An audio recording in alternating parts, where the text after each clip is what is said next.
God damn.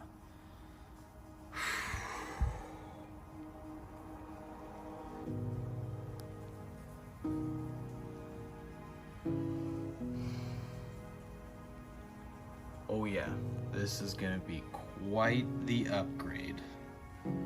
Holy crap.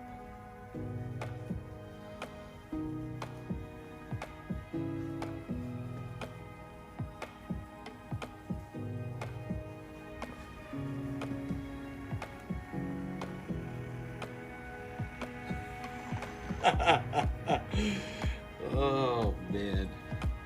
As you can see the difference in the quality here. I mean, look at all the writing, the numbering, the balancing, measuring. I mean, you can tell here's some quality and here's something that was put together a little cheap. So, as you can see, the new turbo is here. It's a Borg-Warner SX300. It is a 68 millimeter turbo.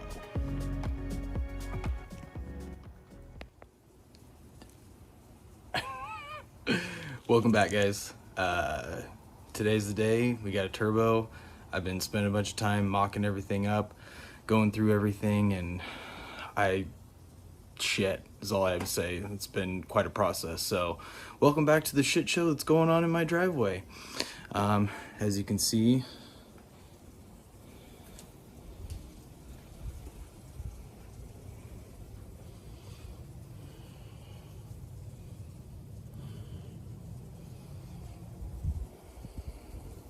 there she is.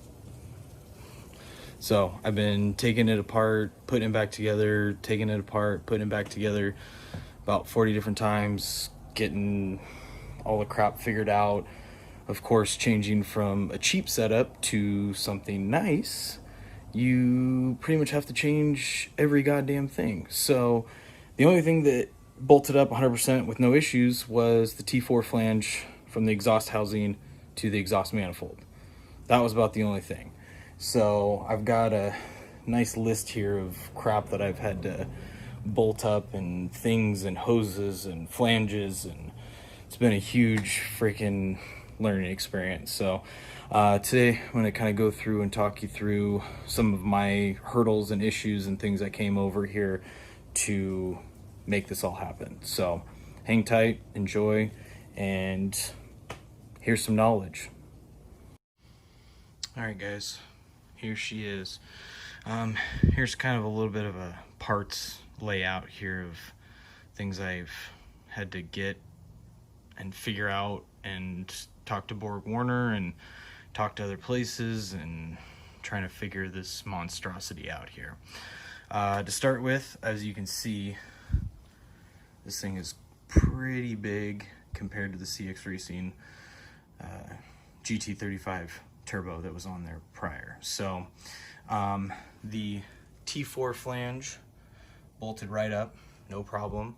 And the other big thing that I noticed too that the CX Racing turbo did not have was easy access to all the bolt holes, and that made a huge difference. So that's pretty sweet. My first hurdle here was the oil feed. As you can see, there's a couple of fittings there.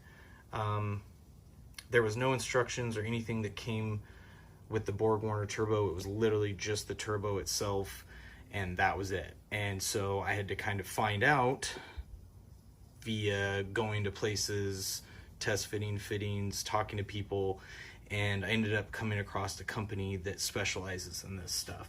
So I'm gonna go ahead and take kind of a quick little overview here, and that was the two adapters right there that I ended up using. That was an inverted flare to a JIC reducer 1/4 inch. Yeah, that was a pain in the butt, and as you can see, that was one expensive fitting. Just kidding, that's probably about the cheapest thing I've spent so far, so I was okay spending it. I guess what else did come with the turbo was the 2 gaskets here. Thanks. The other thing was the bolts for the drain tube or return hose. Was another special thread size that once again didn't come with, nor did the CX Racing bolts connect underneath. So here is the part number and the sizing for the bolts that I used for the drain. For those of you that are planning on using a Borg-Warner, it sounds like this is a common size for the Borg-Warner turbos for the drain. And last but not least here, well actually here, I'll back up here. The only thing I had to change here was the coupler. Before it was a 2-inch to 2.5 to the intercooler piping, and now this is a 3-inch here to a 2.5. So not a huge difference, just need another 90-degree elbow and should be off to the races here. So moving to the downpipe, which is kind of the last hurdle that I've been experiencing and finally have figured out. Now, as you can see, that is the CX Racing downpipe that comes with the kit. And that is a standard V-band clamp. That is a 3-inch. And looking at the sizing, I figured, okay, it's a little bit bigger. Doesn't quite mate up.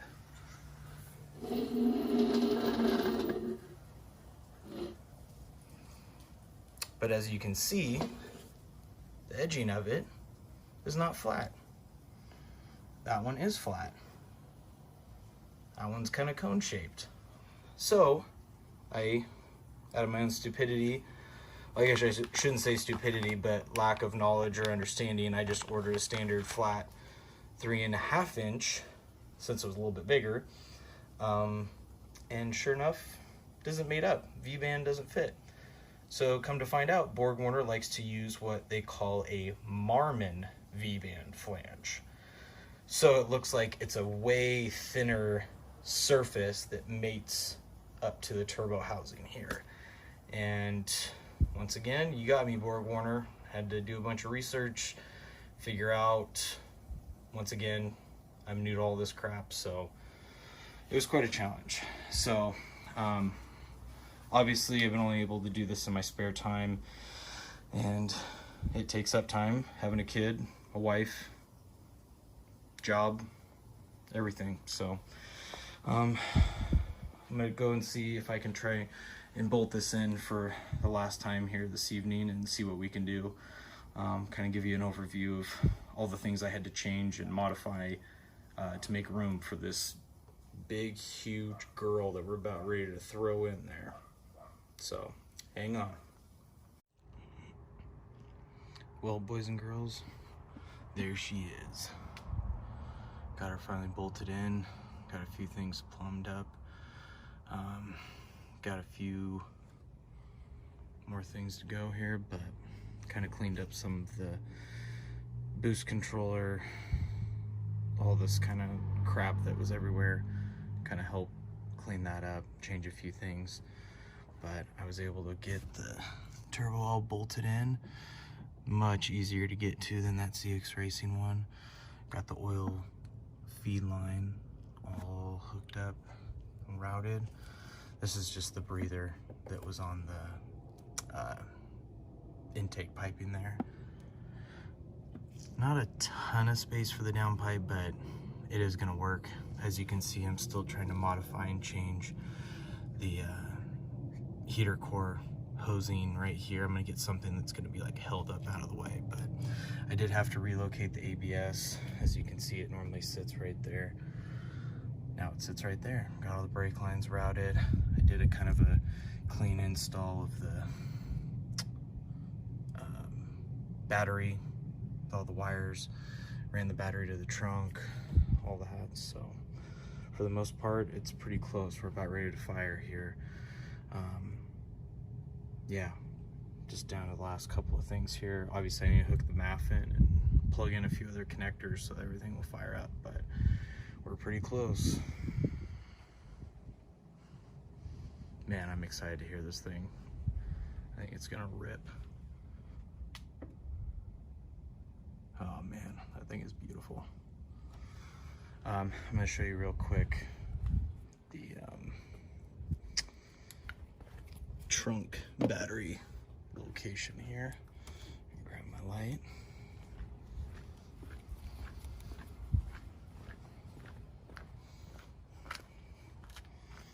As you can see, mounted in the back little passenger side area there. There's a nice little cubby hole in the back there to run all the wiring from the back seat. So I ran everything from the passenger side floorboard, put a nice little circuit breaker, got everything hooked up, went with a Optima red top, and on Amazon they had a sweet little adapter plate that bolted down so that way the battery's in there secured. Ran the ground strap there.